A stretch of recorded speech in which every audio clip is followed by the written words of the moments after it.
Hi friends, welcome back 3X family. అమెరికాలో కేదర్బర్గ్ ఏరియాలో మీకు అవుట్లెట్స్ షాపింగ్ మాల్ అనమాట. ఇది వచ్చేసి క్లార్క్బర్గ్ ఏరియా అవుట్లెట్స్. ఇక్కడ ఓన్లీ ఆల్ బ్రాండెడ్ షాప్స్ ఉంటాయి. మనకు బెంగళూరులో కమర్స్ స్ట్రీట్ ఎలాగో, హైదరాబాద్లో అయితే కోటి, కొన్ని ఏరియాలో కొన్ని షాపింగ్ ఉంటాయి అనమాట. అలాగే ఇక్కడ ఇది చలికాలం కాబట్టి ఇక్కడ ఎవరు బయట తిరగరు. జనాలు అయితే బాగానే వచ్చారు. వాళ్ళంతా షాపింగ్ అంతా ఇన్సైడ్ ఉంటారు, బయట తిరిగేది ఎక్కువ, టైంపాస్ చేసే వాళ్ళంతా. కానీ అన్ని బ్రాండెడ్, పూమా, నిక్, యూఎన్ అలా అనమాట. అన్నీ మళ్ళీ 6 కల్లా క్లోజ్ చేస్తారు ఇక్కడ, ఎందుకంటే లేట్ నైట్ ఎవరు ఉండదు. చూడడానికి ఎండ అంత బాగా గుర్తుంది కదా, కానీ -2 degrees ఉన్నది ఇక్కడ.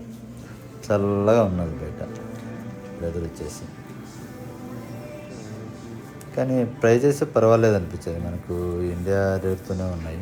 మంచి ఆఫర్స్, 40% డిస్కౌంట్, మళ్ళీ ఎక్స్ట్రా 25% డిస్కౌంట్ ఉన్నాయి. కానీ ఇప్పటికైతే నేనేం షాపింగ్ చేయలేదు, జస్ట్ విండో షాపింగ్కి వెళ్ళాము, అలాగ తిరిగాము, అలాగే జరిపోయిందండి. Thank you friends.